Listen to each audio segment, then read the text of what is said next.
begin. First of all, welcome back, or welcome for the first time to all of you. I'd like to thank you for attending tonight. Also, especially Kevin Anderson, who agreed to this long before anyone even thought there would be a war on the Ukraine, and is keeping the date despite all the events that are occurring right now. Let me just go quickly through the formalities. First of all, I'd like to thank Mona and Oscar for doing the translating, Sven Bohin, who does the technique, and Frank Engster from Hellepanke, who does all the organization. Also, I'd like to thank the Hellepanke Foundation and the Rosa Luxemburg Foundation, who make these talks possible. Without them, they would not exist. Now, the technical aspects. For those of you who don't speak English, but speak German, if you look down on the bottom, there's a row of icons. And to the right, you can see Dolmetschen with a small, what should I call it? I imagine that, I don't know what it is, but it's a circle, looks like a bit like the Earth. Then if you click on that, you can get the German simultaneous translation. For those of you who have questions, we don't take the questions live. We ask you to go over to chat. That's also on this bar. You can see it says chat. I don't know what it would be in German, and there's a number 5. The thing is with the chat, if we're using that, then if you're asking a question, then please write question. If you're just making a comment to others, then that's okay. But let me know which ones are the questions and which ones aren't. And the last thing is, this is always important. In the middle of the talk, we have a 5-second break in which time the 2 translators change over. So don't be surprised if I interrupt after about 25 minutes, and it's just 5 seconds. You won't even really notice it. All right, briefly, I normally don't do an intro, but I thought this time I should. Currently, we're seeing 2 major offensives in Europe, the one being the Russian one against the people of Ukraine, and the second one is by the large corporations and the political class in Europe trying to roll back a lot of what we've accomplished with regard to climate change. I'd say rollback is a bit difficult because actually most of what's happened up to now in Europe is all sorts of deadlines are set and all sorts of goals are set, but actually not much has happened. And what has happened has been, to put it mildly, it's a disaster where we're suddenly discovering there's green gas and there's green nuclear energy. But right now we're seeing in almost every aspect of what's been accomplished in climate change, the attempts to roll it back. We're seeing nuclear power stations, coal power stations who were supposed to be closed down. And there are serious considerations of postponing all of that. The agricultural policy that was supposed to support reducing CO2 is being, it appears, tossed out the window. Also, always with the same reason, which is the war in Ukraine. We have to do this. It's necessary. And I think due to the people's attention being upon Ukraine, they aren't really noticing what's going on. And this is, as I said, it is a major event for all of us, even if many don't notice it yet, but you will. So that's why we are still following in this series climate change, because there's not much we can do about Ukraine, although I think we'd all love to do something. But there's a lot we can do about climate change. And this is something we have to get going again, because otherwise, all the work we've done for years, for decades, is going to be lost, at least a major setback. So with that, I'll turn over to Kevin. Thank you very much. Thank you.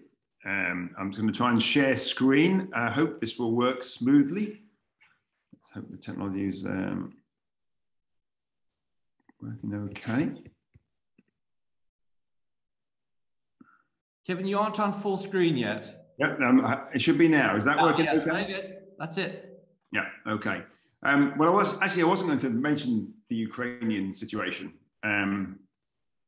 Another deep tragedy that we're living through.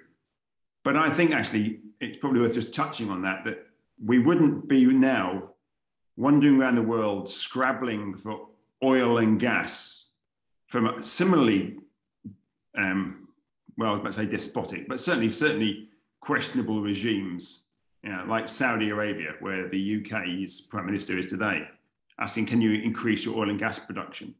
We're having to do that because we have chosen actively not to deploy renewables at anything other than a sort of piecemeal level. If we'd actually developed the renewables and a more efficient energy system and much better demand management, more equitable demand management, we would not be in the position where we'd have to run around the world asking any despot for more oil and gas, please.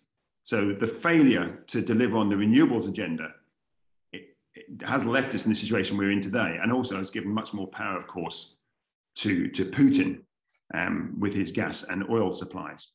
So I think there are some issues here that if we'd responded in a timely fashion, we would not be facing some of the challenges we're facing today, but that would still have left us in the awful position that we are with the deep tragedy that's occurring in Ukraine, and indeed also, of course, to lots of Russian soldiers as well who are losing their lives. So, but I'm not talking about that today. I've been asked to talk about aviation and climate change, though I'll probably switch that around and say climate change and aviation. I'm going to try to remember to talk reasonably slowly because I have a very bad habit of talking too fast, and that's not fair on the translators. I will probably fail from time to time, but I will try to remember to speak in a more measured fashion. So I've called this talk here, Timely Responses to the Climate Emergency, and then what role for aviation. And those people that use social media, I only use one form of social media, and that's Twitter. I have a Twitter handle on there, which is reasonably active. And it's only about climate change. I don't post anything else unless about climate change. Now I'm going to start off by evoking the spirit of JFK. And some of these slides are ones I use quite regularly, but this time I related this to aviation.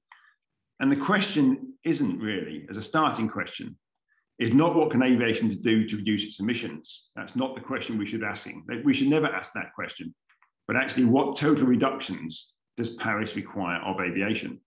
We have made our commitments in the Paris Agreement and indeed in subsequent agreements, and we should be committed to those, not what's convenient for us to say, well, what can we do in aviation? What can we do in universities? What can we do in different sectors or countries? But what have we actually committed to? What's our duty and our obligation? So that's, I think, the starting point for me is that, well, what do we need to do? Now, I'm going to come back to aviation really right towards the end of the presentation, because I think we first need to understand quite how dire the situation is and how we have deliberately failed for 30 years and where that brings us to once we remove all of the facades that we've put in to make it look like we're actually doing something about climate change. But I'm going to start now by thinking about two emergencies. The first is the banking crisis. If you go back to 2006 and said we want rapid and deep social change, we'd get the sort of usual rhetoric. The public will never accept it. 2007, we had the subprime mortgage scandal, which pretty much triggered a banking crisis globally. It wasn't just in the global north. It was much further afield than that. There was a decade of austerity, mostly hitting poorest communities, as is always the case, of course. We had huge cuts in public services, and job insecurity was increased, and all of those things, massive social upheaval, much of which I think some remnants of that are still in the system today. And of course, governments almost overnight printed money. We had no money for renewables. We had no money for improving health services, but we had money overnight that we could deal with here for banking crisis. So we had quantitative easing, which effectively transferred public money into the private sector to stimulate spending. And with very little emphasis on a green component of that, particularly in the wealthy parts of the world, we pretty much ignored the green component. But what we had done, regardless of how well we did or didn't do it, we had gone from the impossible to the delivered in 2 years. Now move on from that, and we come to we seem to be a sort of an era of deep tragedies. Another tragedy was obviously COVID. 2019, again, of course, rapid and social change impossible. Public will never accept it. 2019 to 20 or 2020. COVID triggers a global response. There are lockdowns, rapid mobilization of science and tech with outputs like treatments and vaccines. Again, I'm talking here, quite a lot of this talk will reflect on my cultural understanding of issues, which comes from the UK. So I apologize that that's not always related to some of the other countries. And I also apologize that we're not in the EU as well. I'm very sad that we're not. But some of the examples I use will be UK focused, which I think have some parallels with the rest of the EU. But certainly in the UK, poorer key workers were affected. We start to recognize who the key workers were, and they certainly were not professors of climate change. They were often people of color, and these were disproportionately impacted because of their jobs, because of their equity issues, because of multi-generational households, and many other factors as well. But again, what we had done was went from the impossible to the delivered in 2 years. So what have COVID-induced emission cuts? What do we see in relation to the emissions when we had this really sort of rapid sort of global lockdown? What we saw was a reduction in carbon dioxide emissions of about 4 to 5%, very approximately 4 to 5% at global level. And if we had that level of cut at the global level year on year on year from now, then that would give us a really outside chance of 2 degrees centigrade, not a good chance, an outside chance. I'll explain later what a good chance of 2 degrees centigrade of warming would look like. But it gives you a flavor that even the reductions we saw in emissions, and we understand, of course, as we lived through it, what that meant for us and changes in lifestyle, that still only delivered something that would give us an outside chance of 2 degrees. But have we learned lessons from this? I think probably not. You know, the signs are not looking good from a climate point of view. The poorest and the wealthiest countries are seeking yet more economic growth, more energy, more resources. The timely decoupling of growth from emissions, you'll always get a few co-opted academics and a few economists and others saying this is happening, but it's an appealing myth. At scale, there's nothing like this happening. If we're doing it at all within narrow boundaries, it's almost always because we're offsetting or offshoring our emissions to other parts of the world. So we're not seeing any significant levels of decoupling, nothing like the levels we'd need to move us towards the temperature targets that we have. And certainly, I think we have to recognize that economic growth is to be welcomed in poorer nations, and even indeed in the poorer parts of some of the wealthy nations. That should be welcomed there. I would like to see their emissions go up in the short term, but at a national level, at the EU, at the USA, at the UK, is that appropriate? Do we need ever more growth in aviation? Is enough ever enough? And if so, when? I think we should be asking these questions. We should have been asking these questions for a long time. And of course, some people have. But overall, our society has been driven by an ongoing, what a colleague and I refer to as a Davos culture. So going back to climate change, I want to just touch on a bit of science. And it sounds flippant what I'm about to say, but it's not. It's absolutely key.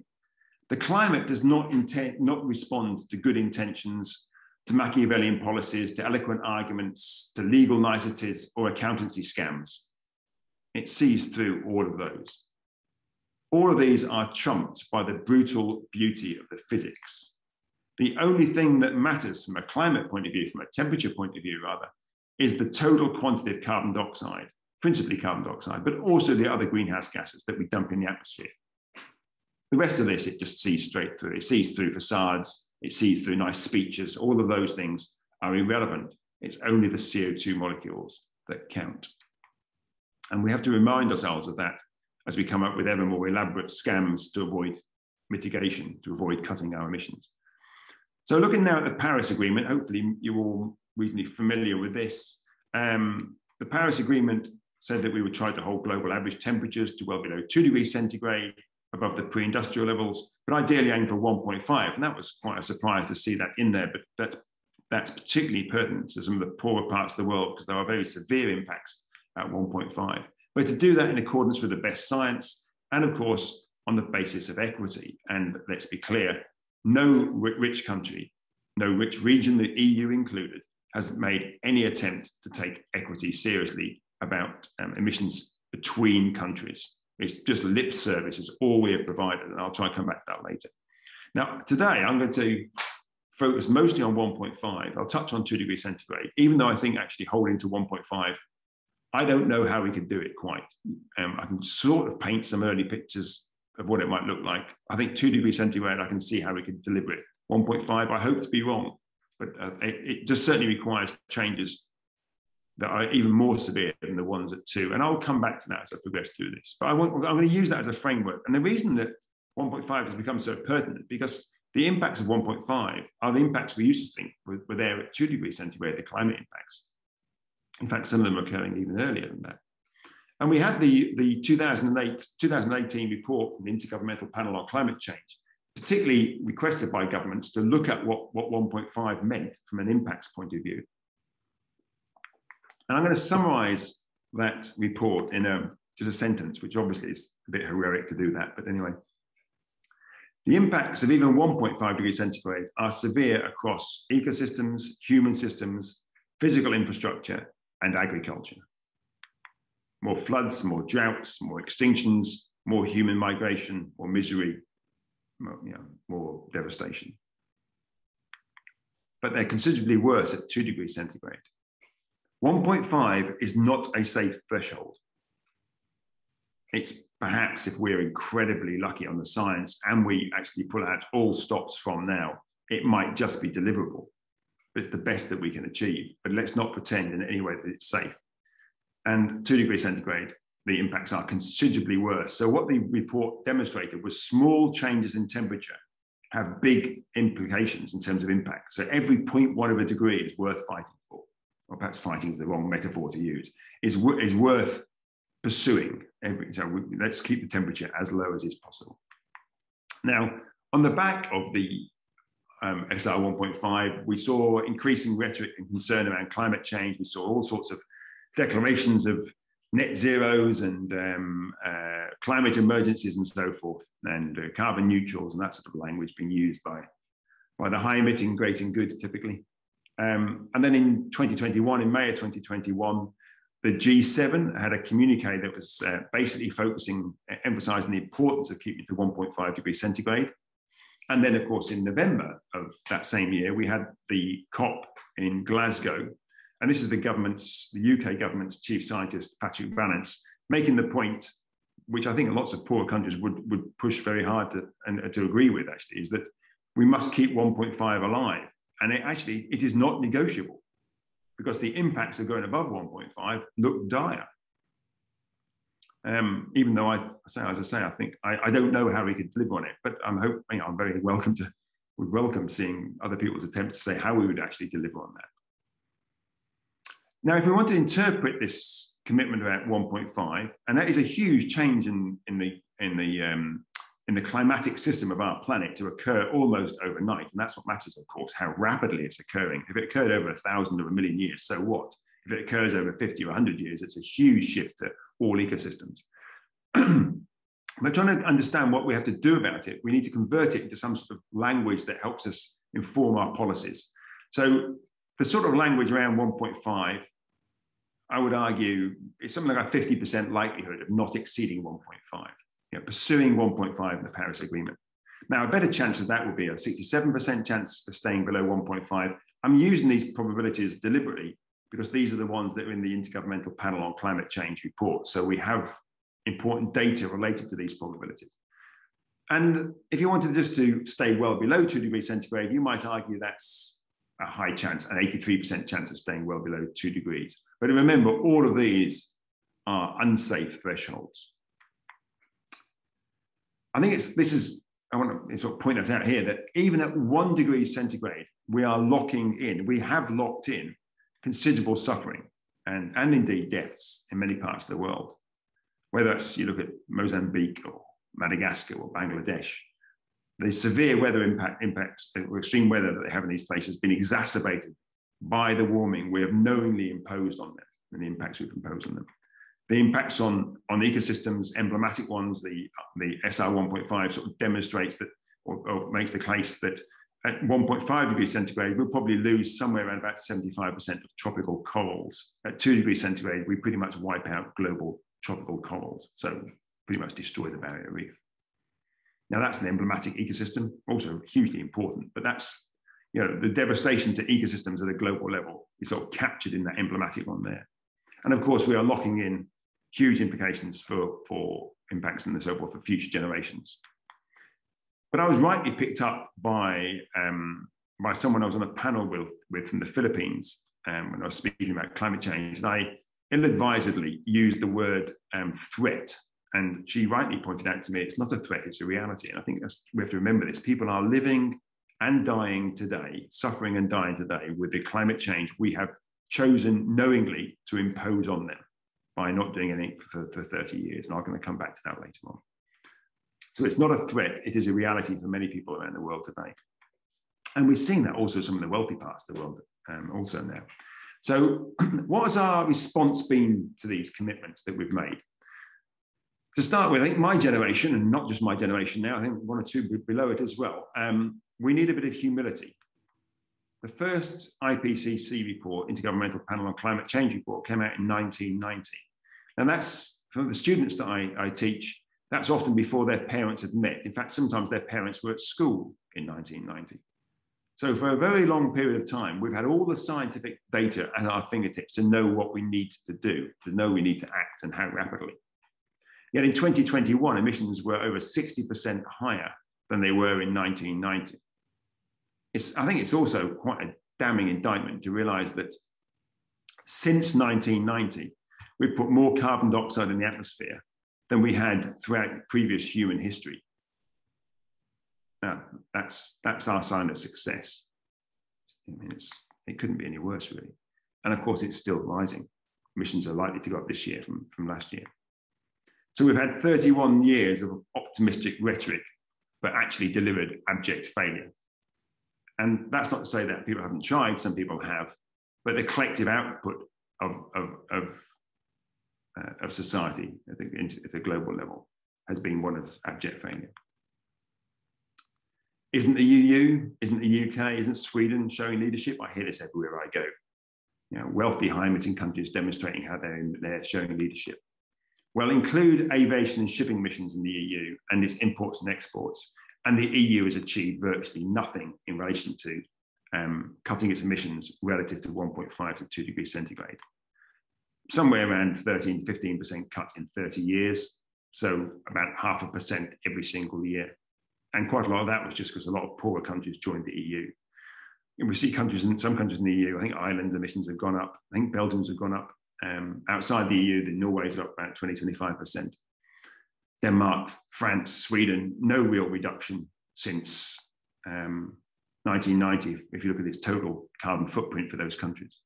So we have presided over failure whilst claiming success.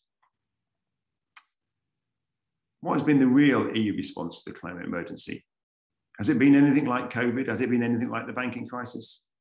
No sweeping and rapid social change, like we saw in those situations. No immediate and widespread penetration of low carbon technology.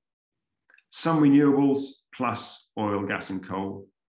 Some electric vehicles plus petrol, diesel cars and SUVs. And I'll come back to SUVs later because the highest sales on record in 2021 in the EU. Some improvements in efficiency plus more consumption. We've got this whole framing of net zero 2050 or carbon neutral 2050, or for Scotland, net zero 2045 and Sweden, net zero 2045, or as I prefer to say it, not zero, not in my term of office. But basically it's just incremental adjustments to business as usual. And we've basically swallowed this, we swallowed our own delusion. So what does the IPCC, the Intergovernmental Panel on Climate Change, what does that tell us about the Paris Agreement, about our commitments? And I'm taking the last sort of 3 major sets of reports, Assessment Report 5, the SR Special Report 1.5, and the latest assessment report that came out last year, AR6. And I'm summarizing those in one line. It's the total carbon budget that matters, not long-term targets. When it comes to temperature rise, and hence when it comes to impacts, it's the carbon budget that matters. Now, just to give a feel for what that is for those of you who aren't familiar with this sort of language, though I think now it's a much more common term. So it's been used in the IPCC since 2013. Colleagues and I in Manchester have been working on it since, I think, 2005, when we had our first report about living within a carbon budget. So it's the area under the curve that matters, not some endpoint. So if in the short term we decide to expand our airports or build more roads or develop more oil and gas fields, like the UK is, all three of those, then future generations will need to cut emissions still further, and I will try to demonstrate that is impossible. So it means we are locked into staying within it's the total emissions that matter, and that locks in the near term is absolutely essential if we do something about climate change. And I don't mean post 2030, I mean next year, the year after that. The point when the emissions are the highest is where it's most important to act. So what does AR6 tell us about the commitments that we have made around 1.5 degrees centigrade of warming? Well, this table, for those of you who are familiar with AR6 and indeed previous reports as well, this sort of table is quite familiar. It tells us about the total carbon budgets. It's a headline table, really, but it tells us about the sort of amount of carbon dioxide we can put in the atmosphere, how big our carbon budgets are. So for 1.5 degrees centigrade, or indeed for 2 degrees centigrade, it tells us that from 2020, from the beginning of 2020, we can put, for instance, for 50-50 chance of 1.5, not a great chance, but 50-50 chance, we can put 500 billion tons of carbon dioxide in the atmosphere from the start of 2020. 400 if you want a better chance of 1.5, and about 900 if we're happy just to go with 2 degrees centigrade and put up with the additional climate impacts and, of course, the additional risk of feedbacks. Some people would call them tipping points, but non-linearities in the system, as we might use in science language. I'm going to focus mostly here on our 50% chance of 1.5, because I think that broadly captures the essence of the Paris Agreement, the G7, and the COP26, the Glasgow COP. But we then have to, of course, adjust that to January 2022, and that's about 80 billion tons of carbon dioxide we've emitted in the 2 years of 2020 and 2021, 80 billion tons. So our budget has already come down to about 420 billion tons for 50% chance of 1.5. Global emissions in 2021 were around about 42 billion tons, about 36, 37 from energy, and the rest from land use, principally deforestation in this case. That's 10 years of current emissions before we blow through the budget of 1.5 degrees centigrade for a 50-50 chance of it. So with that budget framework as a sort of context to what we need to think about in terms of mitigation, and then what we need to think about in terms of aviation,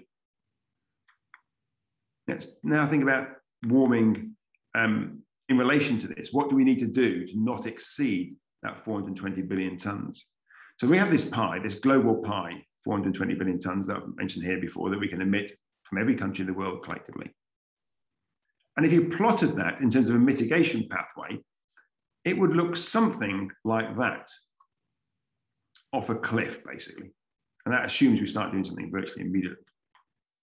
So you're talking about global emissions reaching zero by 2040, but only, of course, if you follow the pathway. If instead we decide to use a few more scams and a few more excuses to do virtually nothing in the next few years, then that pathway gets steeper and steeper. If we wanted to stay within a better chance of 1.5, which of course I think if you were our own children or people living in some of the more vulnerable parts of the world is what you would argue, then we need to be zero emissions by about 2035. If you prefer to go for 2 degrees centigrade, which probably those high emitters of us that are wealthy and feel relatively insulated in Northern Europe might prefer, forgetting our children's futures or those of other people elsewhere on the planet, then we might be happier with the 2055 sort of zero emission date, provided, of course, we follow what still is a very challenging mitigation pathway. But of course, in Paris, we also committed to reduce emissions on the basis of equity. And I'm assuming we were honest when we signed these commitments. So I take our commitments at face value. I assume we had integrity and we were not lying. And so we have to think about the equity. What does that mean in relation to Paris? And indeed, equity is embedded right back to the 1992 UN Framework Convention on Climate Change and the concept of what's called common but differentiated responsibilities. In other words, wealthy parts of the world have to lead the way in reducing their emissions and moving away from fossil fuels, with poorer countries having a little bit longer to make that transition. So using the language of Paris, of developing country parties and developed country parties, you can then sort of take the global emissions, and this is for a good chance of 1.5, and then see the split. So this is, what you see here is that for a good chance of 1.5, wealthy parts of the world, which obviously include the EU, need to be zero emissions of CO2, so pretty much zero fossil fuels, by about 2030. Now, this looks quite, oops, if you go back to that curve again, sorry, this looks almost unfair on the wealthy parts of the world. But actually, when you look at this, remember that somewhere, I think it's like 82 to 83% of the population live in the orange curve, and only about 18% or so live in the blue curve. So the cumulative emissions per person year this still favour the wealthy countries. So this is still layering inequality on top of inequality, but I just don't think you could come down that curve any faster. If you're having for an outside chance of 1.5, which I've not been spoken about much before, then you extend the budget, you spend the time frame for the wealthy parts of the world, probably to 2035, as you give a slightly more budget to the poor parts of the world to make it so that their cumulative emissions per person are not quite so disproportionate compared to ours, or so much less rather. So without generational buck passing, negative emission technologies, carbon dioxide removal, I'll come back to those in a minute, or indeed asking poor nations to make the cuts for us, offsetting the clean development mechanisms, all these various scams that we've come up with and given them nice names to try and legitimize them. So putting those to one side and just saying, let's think about the CO2 molecules. What is the EU's fair role in delivering on Paris? Well, we have this carbon pie, and we can look at the slice that comes out for the EU. This is a not for scale diagram, because obviously it would be much less than that for the EU. And this is very provisional work, and it builds on a paper that colleagues and I published in 2021, but that was using the previous set of carbon budgets from the IPCC. And of course, we've also had a further emissions, 2020, the paper was out, further emissions since then. So we've tried to update this with the latest report from the IPCC and update it to the beginning of 2022.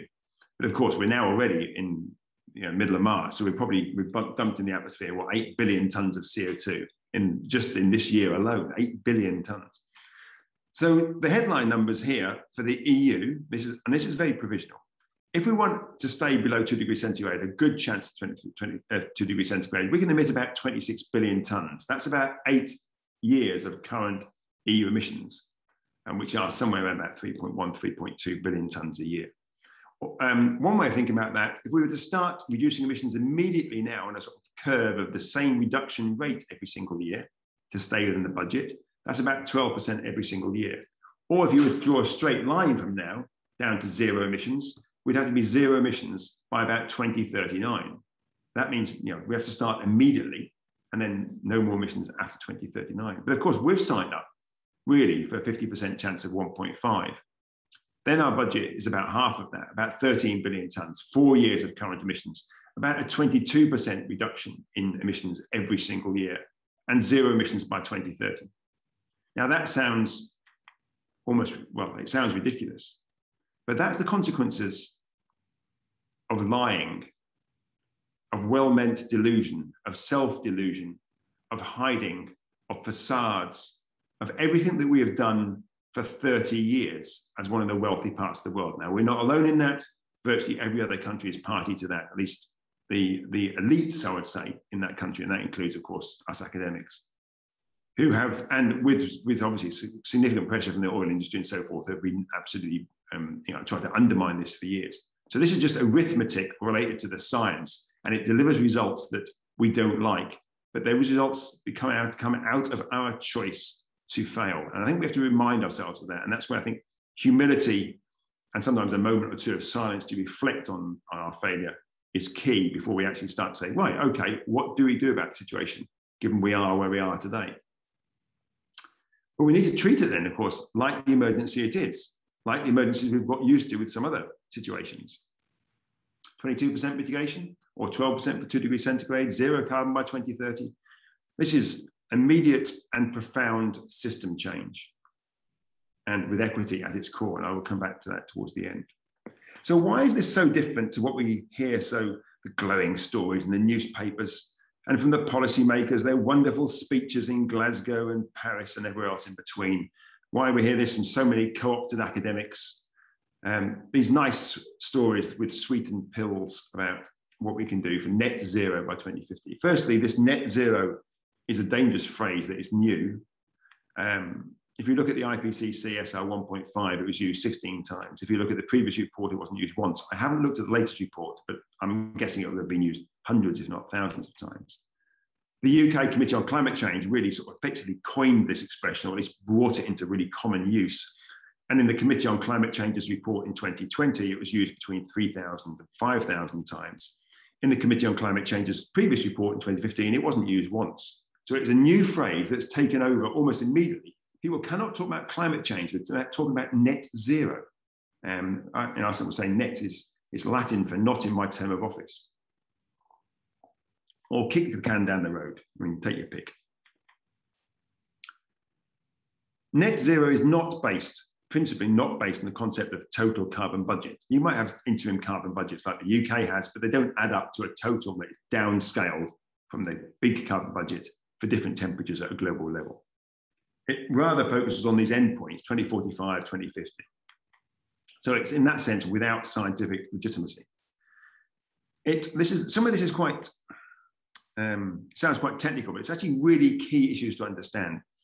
Net zero allows multi-layered substitution. I'll explain that in a minute. But this is, of course, this is a way that we can massage all sorts of things with policymaking. This allows us the scams. It allows us to substitute between different greenhouse gases, between tons of carbon dioxide and tons of methane, or tons of HCFCs, hydrofluorocarbons, or tons of nitrous oxide. It allows us to swap between different sources, between carbon dioxide and agricultural fertilizer and nitrous oxide. It allows us to swap across time. So if the carbon dioxide from a flight that we might take today can be compensated by carbon capture, by carbon that is captured in the tree. So, okay, so basically what I'm saying there is that we're allowing this substitution between different greenhouse gases, different sources, and indeed different timeframes. And this is incredibly dangerous. It plays into a sort of language of, or it plays into policymakers who want to actually undermine the scale of reduction that we actually need. Another reason it's different, and it's a key reason this, is that all of these scenarios on net zero assume future generations will find ways to remove carbon dioxide from the atmosphere, what's called carbon dioxide removal.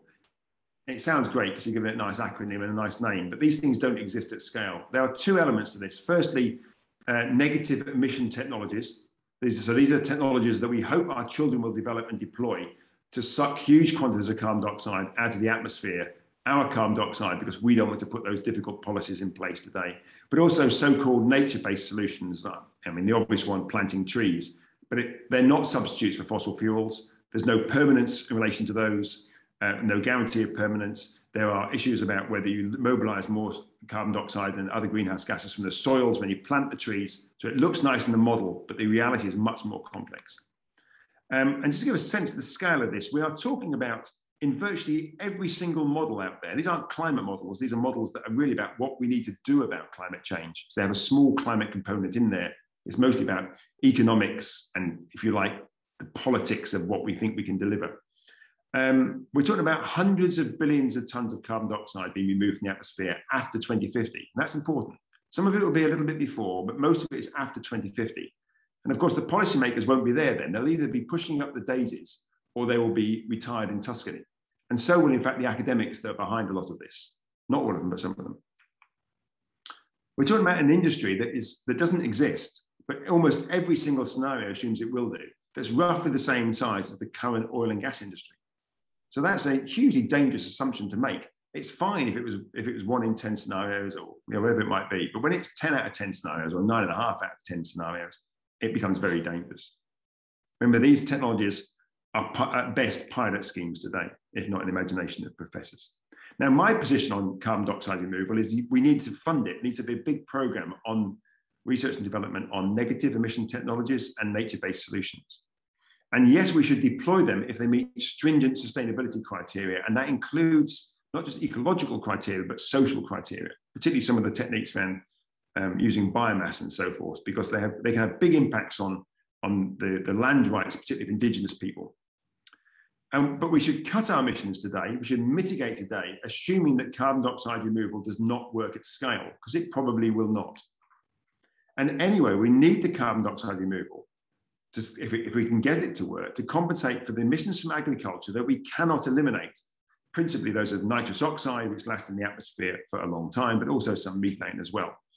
And so we're going to have to deal with that level of warming. And that means that energy has to be zero emissions, real zero, not net zero, not some sort of carbon neutral zero, real zero. In other words, no fossil fuels.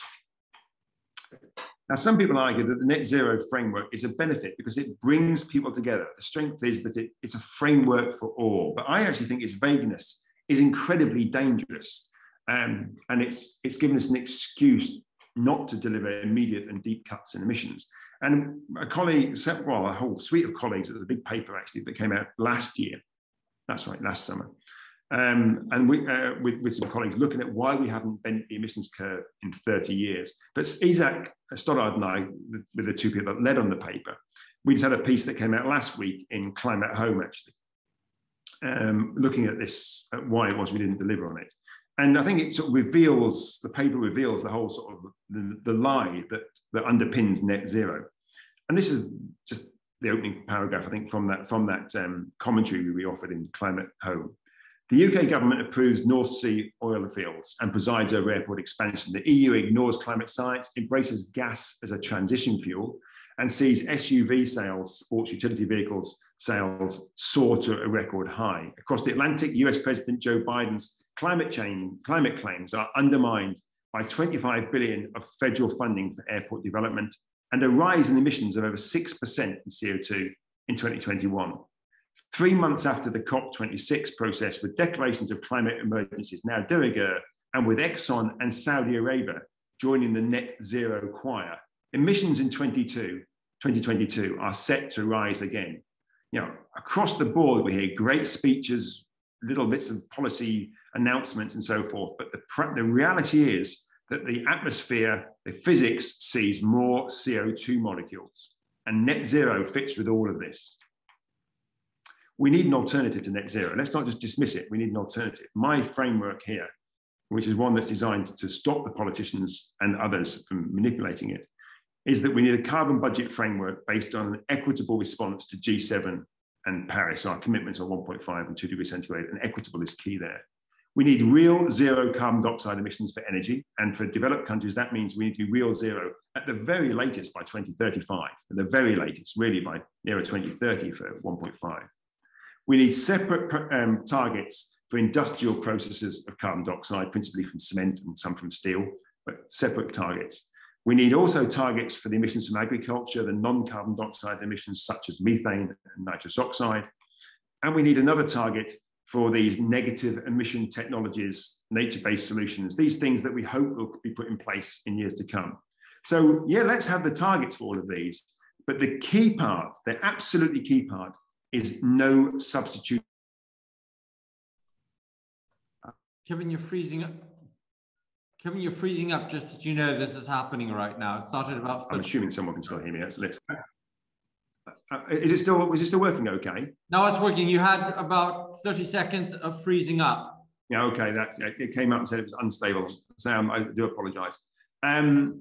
So I want to say what we can do about climate change. And there are plenty of ones for the future, technologies, demand side technologies and supply side technologies. We're very familiar with these. I'm not going to touch on them now. I'll mention them in relation to aviation. And I should say, I used to be an engineer that designed and built offshore oil platforms. So I think a lot can be done with technology. We don't need to be building more oil and gas platforms, but we can do a lot with technology, but it will not be enough. And I think Paris and the science and the IPCC make absolutely clear that equity is a key component to responding to climate change. And this is really uncomfortable for most of us who work on climate change to understand this or to recognize it, to appreciate it. And this curve, which is an Oxfam curve based on the work by Thomas Piketty and Lucas Chancel back in 2015, but it's been replicated by Sivan Carther last year in other academic publications by Julia Steinberger and William Lamb and other people.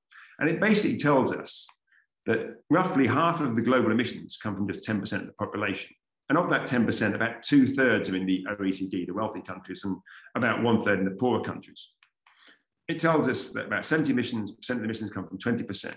And I think most damning of all, that the top 1% of global emitters, and that probably includes most professors, collectively have a carbon footprint that is greater than the bottom half of the world, twice as big as the bottom half of the world's population. I think it's just worth to reflect on that. The top 1% of global emitters have lifestyles that lead to as much CO2, twice as much CO2 as the bottom 50% of the global population. That's some work from Sri Lanka last year. And you often get the point, well, does it really matter about having a few rich people? Well, actually, the numbers play out really clearly here. Just do the maths. If we imagine that climate change was an existential threat, maybe we shouldn't use the word threat there, that we were in a climate emergency. And that in that climate emergency, we used regulations to require in each country the top 10% of global emitters to cut their carbon footprint to the level of the average European citizen. So it's not a cut to the level of an average Egyptian or Rwandan or Ghanaian, but the average EU citizen, which obviously is quite a reasonable level. And the other 90% of the world made no reductions. Then the maths of that simply just play out. That is very approximately a 1/3 cut in global CO2, a 1/3 cut. Now, if we were serious about climate change, like we were serious about the banking crisis, about COVID, we could deliver that in a year. We could probably deliver it really in a month if we were that serious about it.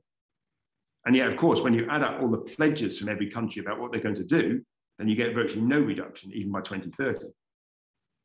So I've provided a sort of context there that I hope that explains why it is, I think we're in the situation we're in today, when you just take out just use the science and the maths and a little bit of discussion about sort of risk and so forth to do with future technologies. And now you think, well, okay, we could look at anything. We could look at a country, we could look at any sector, we could look at a region. But you then sort of ask the question here today for aviation. What is aviation's fair role? How does it fit into this 1.5 degree C timeframe? Remembering that we're not looking at what can aviation do to deliver reductions, but we're asking what does it need to do to meet its Paris commitments, to meet our Paris commitments. In other words, what do we need to do for it to be part of a 50% chance of 1.5 degree C future, i.e. zero CO2 by around 2030? Stretch out to 2035 if you want, but that sort of time frame. So how important is aviation in terms of emissions? Well, it's about 4% of the EU's carbon dioxide emissions. Now that varies greatly between nations. It's nearer 10% for the UK, probably over that for Sweden and some of the other Scandinavian countries, and less for some of the poorer countries in the EU. It very deeply reflects the income. But we also have to remember it has emissions at altitude. So because it flies obviously at higher altitudes, you have impacts on ozone and methane, which are both powerful greenhouse gases at altitude, positive in one and negative in the other. You get vapor trails, contrails out of the back, and that can lead to cirrus clouds. There are a series of reasons why you get this additional warming. And we mustn't overplay our understanding of all of this. The contrails and the cirrus clouds, complicated. We know there's some warming there, potentially quite a lot, but it's very short-lived. But we also know that some of the more sort of effects on the sort of long-lived chemicals in the atmosphere that have a greenhouse impact, then probably it roughly doubles the amount of warming historically that we would have seen just from the CO2 alone. But we have to be quite careful about just using a simple uplift factor. It's not that straightforward. We then have to ask, well, who is it actually flies? Well, it's dominated by frequent flyers. Most people don't fly. Academics are always saying, well, we all fly. No, we don't. Lots of people in the world do not fly. Lots of people in the EU do not fly. The UK, so it's like hugely different. In the UK, 70 to 75% of all flights are taken by 15% of the population. And in any one year, over half of the UK population doesn't fly at all. And I think it's really important to remind ourselves of that, because many of us engaged in climate change are relatively well paid, and we move around in higher income circles where people fly more regularly. But in our own societies, there are huge swathes of people who do not fly regularly at all. And most flying is for leisure. Now, what are the options we have? Bear in mind, we need to be looking at what can we do for aviation to be zero emissions within the 1.5 time frame of 2030 to 2035. New designs of planes and new fuels? No, not by then. We can't push the engineering that fast. For one thing, you have to get things tested in the sky. You can't just put new designs in the air. Quite rightly, the industry is incredibly safe. I mean, flying is a very safe form of transport. And so the industry is not going to suddenly start putting up new designs and even new fuels. And they aren't even there to play out at the moment. And anyway, most of the planes newer planes that we've bought will be there for 15 to 25 years. And then maybe we'll sell them to poor African countries. Can we retrofit existing planes? Well, not with new technologies that are going to substantially reduce their emissions. We can marginally change the emissions. We can reduce them a little bit by small tweaks here and there to certain things, but we can't fundamentally change existing planes to be zero carbon. Can we use so-called sustainable aviation fuels? Always be careful when you hear these sorts of expressions, SAF fuels. Well, probably there are some ways to develop some small quantities of sustainable aviation fuels. But are we better off to use them to power the emergency generators in our hospitals, or to power some of the haulage vehicles that we all benefit from? Or are we better to use them in aviation to allow the frequent flyers to carry on with lots more leisure activity? You know, are there better places to use sustainable fuel than to use it in aviation when we're in a climate emergency? And then there's offsetting, which a lot of flyers love, lots of academics love. Institutions like doing this. I mean, it's the get out of jail card free. Let's just have a quick think about offsetting. I would argue from an emissions perspective, and let's reiterate that, from an emissions perspective, it's worse than doing nothing. We take a flight and we pay an offset and we rest easy, our conscience is clear, but I would argue it's not.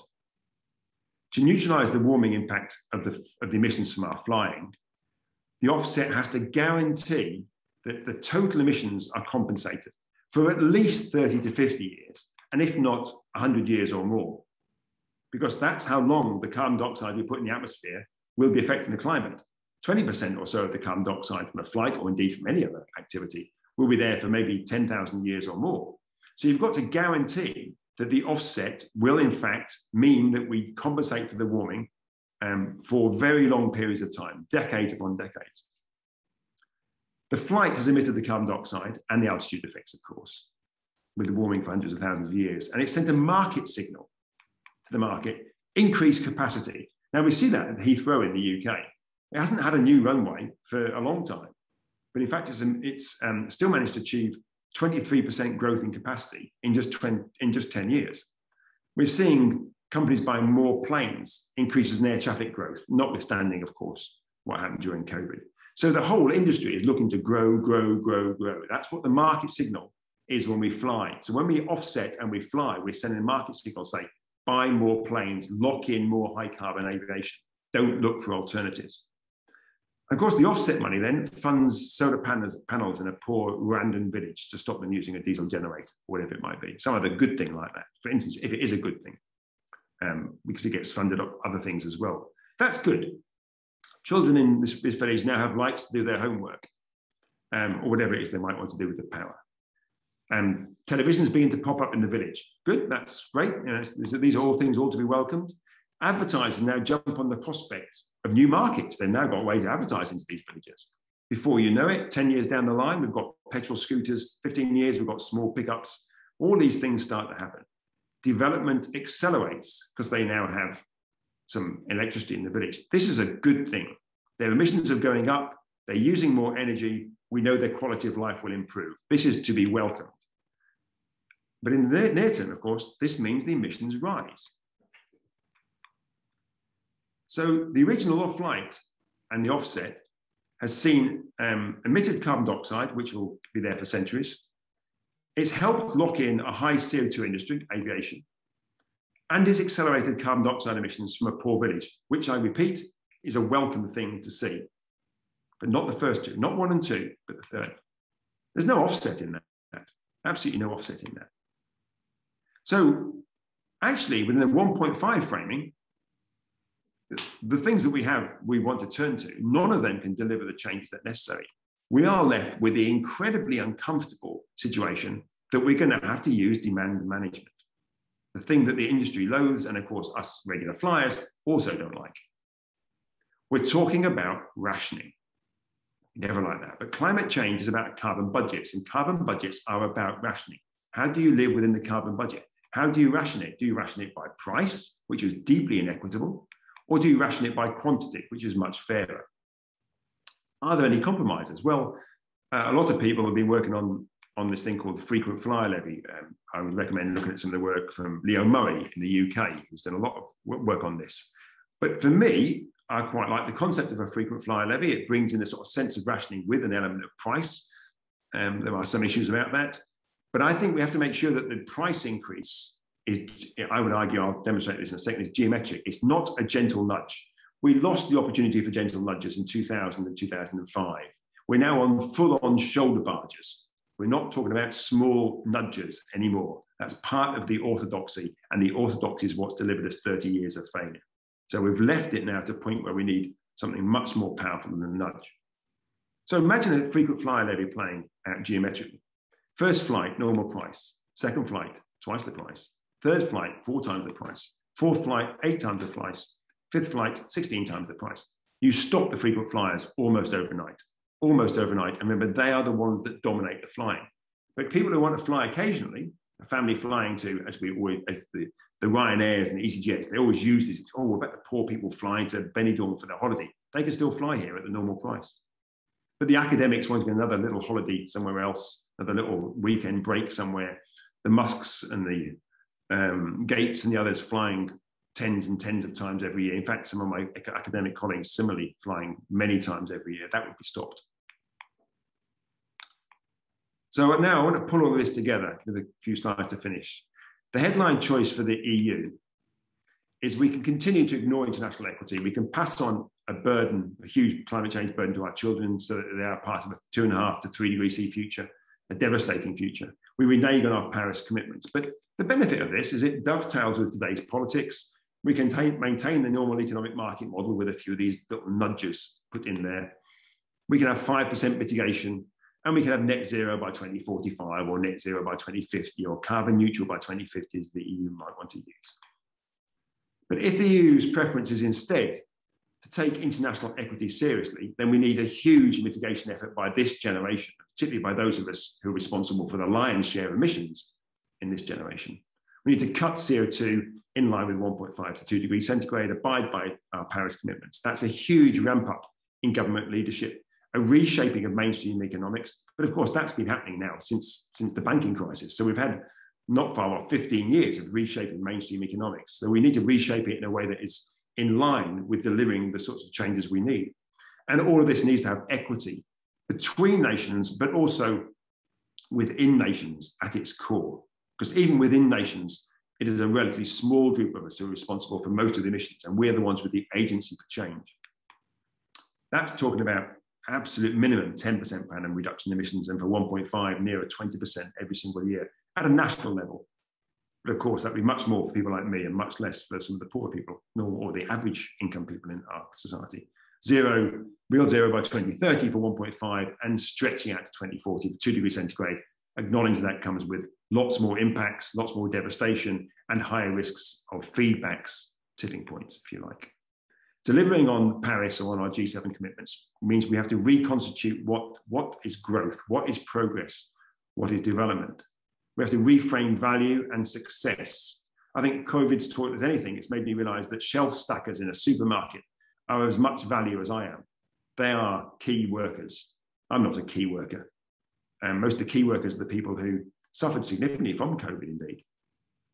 So I think we've given us a time to stop and reflect on how we've apportioned value and success in our society. We need to have better alternative relationships with time to take the lessons from the past, but also think actively about the future when we drive our policies of the present.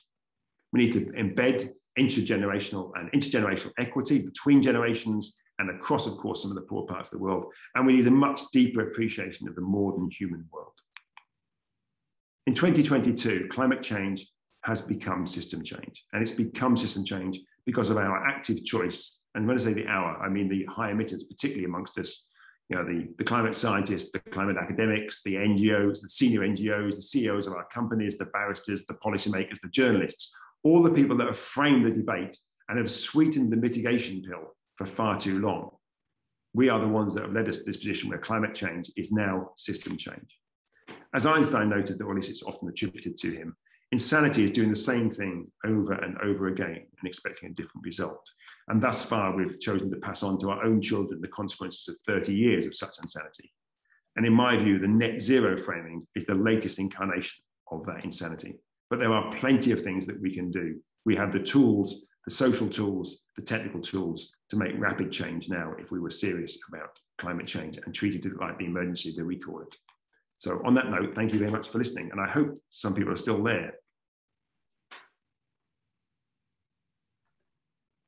Yes, we've hardly lost anyone. All right, let's get on to the questions. I have discovered, I'm very sorry about that, they've activated the question and answer button. It's also down in that bar at the bottom. There's a 2 next to it. In German, it's F and A, Frage und Antwort. In English, I assume it's Q&A, question and answer. Anyway, let's start with the question from Larry Edwards. For many years, your illustration of the scale of the main cause of the climate problem has been if emissions of the globally richest 10% were cut to those of the average European, overall emissions would immediately, in a month or a year, drop by 1/3. But this is not reflected in any proposed carbon budgets. When will it be time to actually write up and propose such a budget, at least for the EU, the UK, and the US, that incorporates that vision? It would be a dramatically different reduction curve. I mean, yes, I of course, I agree with that as a comment. There's not really a huge answer I can give to that. This is the point, is that we are reluctant to question the current, the economic, socioeconomic paradigm we are in. We are prepared to push the paradigm as far as we think it can go within it. But actually the pushes we need now from the maths and the physics of our commitments say we have to go outside that paradigm, and we're unprepared to do that. So we will never raise these bigger questions about what we need to do until we are prepared to say, actually, the current economic paradigm we have cannot be reconciled with responding to climate change. I think it probably cannot be reconciled with some of the other criteria around sustainability either, but they'll take longer to play out. But actually, right as we are today, unless we are to step outside the paradigm, we will fail on climate change. If we fail on climate change, we fail on all the other sustainability criteria as well. So, at the moment, no leader is prepared to push that hard. There are some good examples of members of parliament, of leaders, of some of the politicians within some parties, within some of the MEPs who are pushing hard for these things. But they are lone voices, or at least they are often marginalised voices within parliaments. And we don't hear this even pushed from, I say, within even the academic realm, because much of the academic realm runs scared of questioning the status quo. We like the funding that comes from providing information that fits with the status quo. We like the prestige of being invited to the dinners with the CEOs of the companies and the policymakers and the ministers. There's a whole sort of cadre, really, of us that are party to the fact is that we are unprepared to question the status quo and question that paradigm. Until we are prepared to do that and step out into the uncomfortable realm that you've outlined in that comment, then we are going to continue to fail. All right. 2 points from Thomas van Hoof. Classic question number 1. Could we get a PDF handout of the slides? You can do it. It'll be quite large, but I'm happy if someone sends me where to send it. I can Dropbox a link to it. If I can send it to someone there, and then anyone else who wants to access it can have the slides. Of course they can. That didn't work last time. They couldn't access it. Maybe you name your email address and people can just contact you directly. I'd rather they can contact me directly. I get about 200 emails a day, so it was going to be, I can't promise to get back to people. Usually it's better if there's a repository somewhere and I can put it somewhere. I mean, normally when I send a Dropbox link, it normally works. You have to open the link to access the file. You have something at your university department where you can deposit it and people can access it? I'll try and see if I can find a way to put it within the, if it's possible to put it in the Tyndall Centre Manchester website. That's probably the place I might be able to put it. So if someone goes to, just type in Tyndall, Tyndall, Centre Manchester, then you'll be able to see the website link for that, and I'll try and place it there. All right. Now, Thomas also has a question. What is the most effective way to get our politicians and establishment to change the system into an equitable donut economy with everyone's basic needs met with planetary boundaries? Yeah. Simple question. Yes, yeah. Well, first, I don't think we know what's the best way of doing it. We know some of the ways that are not to do it. But much of life is like this. We don't know the best way. We just know, we know some things are wrong, and then there are multiple right ways of doing it. So I think in this, I quite like the idea that we have multiple ways of thinking about these issues, and people come to it with their different strengths. And so for some people, it might be protesting. For other people, it might be writing an academic paper. For other people, it might be writing to their journalists. For other people, it might be actually engaging directly with their policymakers. So there are multiple ways of doing this. And our policymakers are as much our local policymakers who have to deliver on these things as much as our national policymakers. We can use social media. We can still write letters. We can write emails. We can engage with journalists. We can write the comments to the papers. I mean, we've never had, as a public, such good access to having our voices heard. And so I take the view that we need to pull every lever that we have, and some levers are better for some people and other levers are better for others. And that occurs, of course, across generations. Just look at what's happened in the last 2 or 3 years. If you'd asked me about, no one's asked me this yet, but I often get asked about hope. If you'd asked me 5, 6, 7 years ago, I could really struggle to see where we were seeing some significant change occurring. The last 2 or 3 years, there's been huge shifts in the discussion and the momentum around trying to drive change. And that's not come from the academics. It's not come from the great and good. It's not come from the policymakers. It's come from a mix of youth movements and eclectic, often quite messy civil society groups. They're the ones that have changed the agenda. They're the ones that have made us think much more about climate change and pushed the policymakers hard. Admittedly, the policymakers and the oil companies and everyone else has come up with scams to try to compensate for that. But the public has seen through it, or many in the public have. So just keep pushing those emergent ways to drive change. Don't always think that we can find the right way. And in fact, the system is much more emergent than it is reductionist. So we don't know what is going to work. So try all the things that we can. If you went back 4 years and you said, who do you think will help drive the change in the language, the mood music, the agenda to a degree? You wouldn't come up with a 15-year-old Swedish schoolgirl. You wouldn't have thought of that. It just demonstrates how the system is emergent. We don't know where those other changes are going to come from. So I can't give a simple answer. I can just say, try everything we can from the local to the global level, and with all the tools we have available and with the ones that we feel that we have greatest purchase over. All right, the next question is from Emil Springer from the Netherlands. Dear Kevin, over 2021, a corona year, emissions in my country, the Netherlands, increased again. Companies like Shell are increasing their oil and gas production. We all say we should act on climate change, yet it's not happening. What do you think that needs to happen for us to really act in accordance to our climate goals? Yeah. You're spot on here. This is the comment that we wrote. We have to break this sort of what we've called the Davos cluster in our recent piece in Climate Home. So to capture this, and this is all free open access, if you go to Climate Home, you can see the piece that Isaac and I wrote. And in fact, you can access the academic paper. We paid to have that open access. So but the piece in Climate Home is a short thing, it's about 800, 900 words. And that tries to point out there's a sort of a lock-in from what we call the Davos culture. In other words, the sort of, I don't always want to use the word elite, but effectively what like to see themselves as the elites in our society, and they've locked in a particular way of doing things. And that includes often senior academics, it includes the policymakers, includes some of the journalists and the entrepreneurs, and they all talk about this sort of technical way, this eco-modernist way of responding to the challenges. That has to be broken.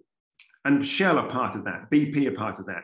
I've done some work in Norway where they've got Statoil, State Oil, otherwise renamed now as Equinor. They're all oil companies that are obsessed by more fossil fuels and pretend to be energy companies concerned about climate change. At the corporate level, that is a lie. The workers often are concerned about these things, but not at the corporate level. So we have to break that. And I think some of the movements we've seen, the civil society movements recently, are actually genuinely questioning that. And what we try to write in the paper is that we think one of the ways that might help here is that academics are important because they legitimize or otherwise the status quo. And currently, I think the academics have been legitimizing what we call the Davos culture. But I think these civil society movements are giving voice, particularly to early career academics, to start to speak out, to say the things they say privately in public, to stand up to be counted, to say our academic work demonstrates how what our policymakers are doing is completely false and often corrupt. And I think that combination of bringing civil society together with some of the more courageous academics and others in our society could possibly sort of drive a change that might rapidly shift us away from this locked-in Davos culture, where these elites set up the structures of the world that we cannot question. But it's going to require a lot of effort and quite a lot of coming together of people from different perspectives to do that. But without it, I think, as I said before, I think we fail. We cannot continue to listen to the Shells, the BPs, and those others that are locked into the paradigm of the 20th century when we're facing the systemic challenges of the 21st century. There's no easy way out of this. We can't be co-opted by the orthodoxy. We have to kick the orthodoxy down in whatever way we think is most appropriate, and ideally with the least level of violence or no level of violence. All right, the next person's questions, I can't quite make out what the name's supposed to be, so excuse me if I don't use it. So how do we get the richer leading heads of developed countries on the side of better future so that the rest of us can follow? I don't mean politicians. Then in addition, perhaps by principles of new work. I don't know what that is. No, I don't know if I can fully answer that one. I'm not quite sure where it's going. But one thing I'd say on leadership, though, I think there's an element of leadership in that. I think in that question. I don't, and I never have done, thought leadership is a top-down thing. Leadership occurs at multiple levels. It occurs in our households, it occurs in our councils, our places of work, our sports centres, our universities. It occurs at multiple levels. And to expect top-down leadership to succeed, I think, misunderstands what leadership is. The top-down leadership in our societies typically rely actually upon examples and experiments carried out by other people in society, by companies, by individuals driving change in their local area and so forth. So we learn examples by other people testing things out. So it's a very messy relationship between bottom up and top down. And I think when you see that, you recognize that we all have the potential to drive change, to be leaders for change, to catalyze change. But we can't always tell how it's going to work out. But I think recognizing that leadership isn't something that's imposed from above, often in fact is accepted as much from below. I think in the academic realm is a really good example of that. We are unprepared to question our funding bodies. We're unprepared to question how our universities have been converted into effectively businesses. We've stayed quiet about that. We haven't pushed hard back against that, even though privately we are often very critical of it. So I think there is something there about us being more honest to ourselves and our integrity across the board and pushing hard with our leadership to drive that partnership between, that messy partnership between top down and bottom up. There are lots of good policymakers at the local and the national level, and even in this case, the EU level, the MEPs, who want to drive change. They need legitimacy from the rest of us. Our voices need to be heard. We must not be quiet. And thankfully, a lot of people in civil society are not so quiet about this. And discussions around climate change are occurring amongst a much wider constituency of people, not the usual suspects, as some people would refer to them. It's not just the NGOs. These discussions are happening in many, many places. So I think there's a real opportunity for driving rapid change at the moment that was not there just a few years ago. All my answers here are quite similar on these. They're all very similar sort of sets of questions, if you like, about how do we drive change. All right, the next question comes from Martin Peck, who I believe is in Wales. My feeling is that most politicians simply do not get it. Otherwise, they would act. How can we get physics into Downing Street for a start? Yeah, I agree in part with that, but not completely. And of course, Wales had the wonderful Jane Davidson, who who was the Housing and Sustainability Minister, and was partly behind the Welsh Act on Welfare and Future Generations Act. So there are good policymakers who do understand these issues. And what's interesting, I give talks in boards of companies, indeed some of the oil companies as well, in different governments, at different ministerial levels, amongst different parties, as well as civil society groups, and all sorts of places. And what I hear every time it's almost never really strong disagreement with what I'm saying. The policymakers say, well, we can't do this because the public wouldn't like it. The civil society meetings I have say, we need the policymakers to show some leadership on this. The companies say, we can't do this. We agree, but we need the consumers to follow us on this or to drive us on this. So everyone's saying that they broadly agree with the message, but it's not them that's stopping it. And I think to recognize that actually a lot of policymakers are bought into these issues. They're locked into their institutional structures as much as many of the rest of us are locked into ours. So actually, again, it's just recognizing the boundaries are there that we have put in place. We can break those boundaries down, and those boundaries occur. You know, there are good people who want to break them in policy, in the policy realm, as there are in every other walk of life. So it's finding those people and trying to engage with them. So I mean, I'm in discussions at the moment with some new report that's going to come out next week on closing down fossil fuel facilities around the globe for oil and gas production in an equitable and fair way. And I'm already talking about that with the Canadian Select Committee next week. Been talking to it today with Caroline Lucas and Clive Lewis in the UK who are trying to drive this agenda. There are good MPs that are trying to drive these sorts of agendas. Per Holmgren from Sweden trying to drive these things as well. Let's identify the good ones that are there. Let's lend them support and their voices can be heard. So I'm not quite so negative about the policymakers, but I think you're spot on that we need to have more science and more analytical, quantitative rigor in our policy realm. But I do not want scientists to be making the decisions. It's fine to have some scientists in there, but this is all about politics and political economy, of which science has a role to play in informing. But I don't want us to go down some sort of technocratic way that scientists tell us what we should be doing. I'm saying that as someone who's often classified as a scientist. All right, Amos Springer again from Belgium.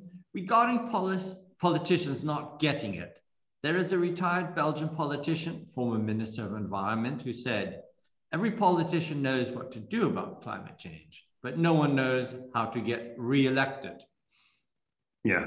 Probably with regard to doing something concrete about climate change. Yeah, I don't quite agree with this. Well, maybe it is true, but then I think it's a bit short-sighted with policymakers. Because, again, it comes back to this issue of equity. If you're in, and I'll talk about the UK, and I apologise that the UK is not, it's not part of the EU anymore, but it's still representative, I think, of particularly some of the, maybe slightly less the Scandinavian countries, but even some of those now, but certainly most of the European Union countries, that the emissions are very, very asymmetric, imbalanced. So there are people in our society, majority of people in our society, whose emissions are, by definition, are below average, because the average is pushed up by the high emitters. And they have much less agency to drive change themselves. They're locked into our infrastructures, into our public transport infrastructures, into the poor quality housing that we have that's often very bad in terms of its thermal qualities and for heating and cooling and so forth. So we're locked into lots and lots of infrastructural things. And actually responding to climate change for this majority of people, what does it entail? It entails lots of high quality jobs for the next 2 generations. And that's retrofitting our houses, electrifying our energy system, most of which is usually just 20% electric and 80% basically just direct fossil fuels. So electrifying much of our energy system, electrifying our public transport, building the equipment, putting the renewables in place. So all the sort of technical, physical side, as well as the social side and the institutional side, there's huge work there, much better than 0 hours contract and call centers. Reliable, good quality, skilled work we require for the next 10, 20, 30 years to make this shift in our complete energy system, not just the energy, but the infrastructure, the demand side as well.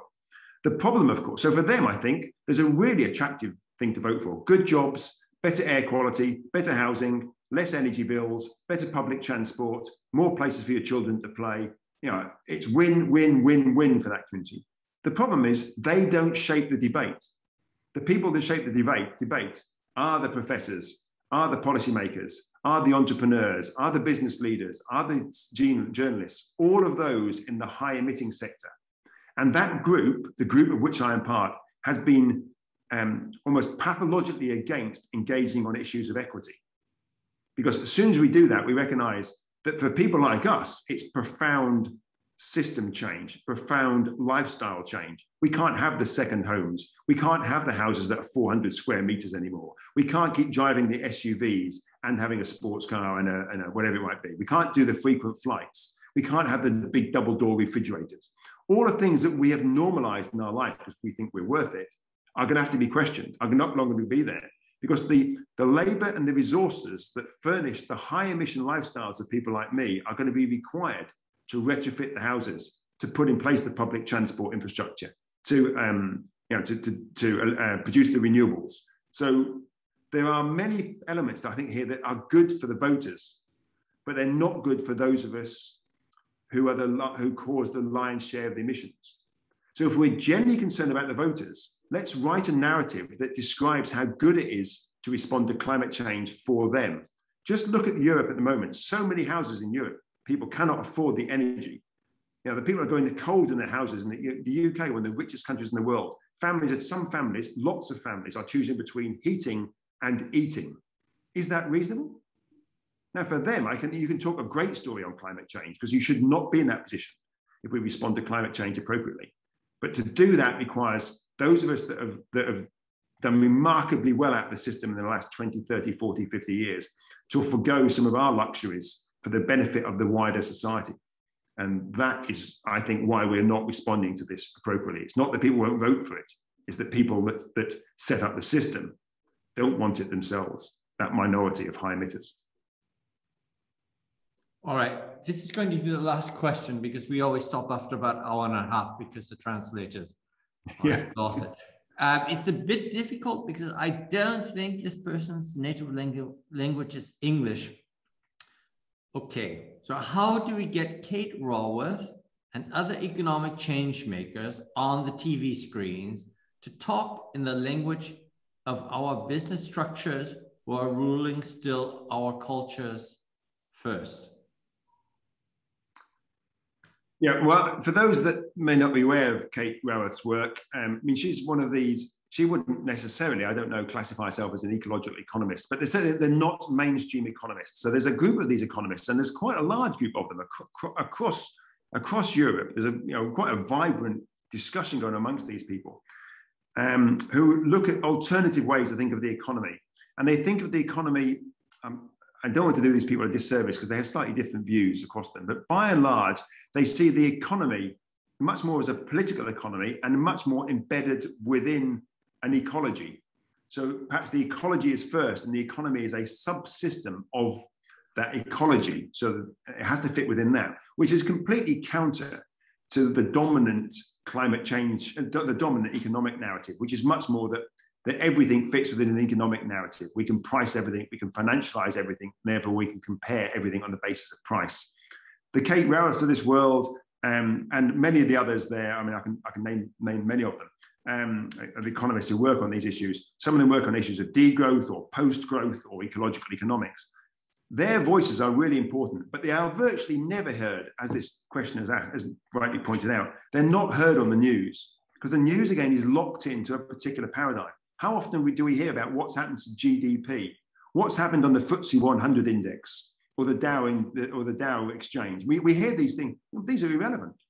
These are irrelevant things, metrics that are just completely made up. We're not hearing about the real things in our society that matter. And so we've been dominated by this, in my view, quite a sort of astrological view of the world, not one that's based on reasonable reason and reason. It's little more than astrology. These economists who have developed these ways to talk about the world that has no relationship to the world that they're talking about. It's abstract, completely abstracted from the reality. And the Kate Raworths of this world, Clive Spashers, the Steve Keens, they would all disagree with each other, but there are lots of these people out there, but they're all broadly saying the mainstream has failed and cannot be brought to succeed. So I don't think you can say these people can talk within the paradigm. They are people that are absolutely key to making us change that paradigm. And actually, in lots of respects, from the banking crisis through to today, that paradigm is up in the air anyway. So perhaps this is, if it's at any time to really drive change, it is now, because we haven't had a stable socioeconomic paradigm for 15 years. It's desperately trying to be stabilized again. So perhaps now it is at its most vulnerable, and that's where these voices need to be heard. But you can hear them on social media as well as perhaps much less on mainstream media. But certainly there are voices out there who can provide some leadership on things like economics that is head and shoulders above the nonsense that we hear on the news from the economists night after night. So yes, we should listen to their voices. I don't think we can wait for them to be invited onto the official channels and our news and our newspapers. We have to go and look for them and listen to them elsewhere. And they are speaking and engaging in lots of places. So let's engage outside of the established media sometimes. Again, none of these things give you clear, simple answers. There are no simple answers to this. But there are huge opportunities for change that are just out there, well, almost within reach, but we don't know quite how to reach for them. So civil society, these experts in economics, in the science, in the technology, in the political economy, in the social sciences. I mean, there's a wealth of expertise and understanding and experiments going on out there. Let's tap into that and be much less concerned about the relatively small groups of people that are dominating the current paradigm. All right. Thank you very, very much, Kevin. Thank you to everyone who's joined us this evening, and hope to see you. The next talk is in May. You can look on our website and you'll see when and who's speaking. All right, that's it for tonight. I'd also like to thank the translators once more, and also the Rosa Luxemburg Foundation and the Helle Panke Foundation who made this possible. And I'll just say good night. Thank you. Good night.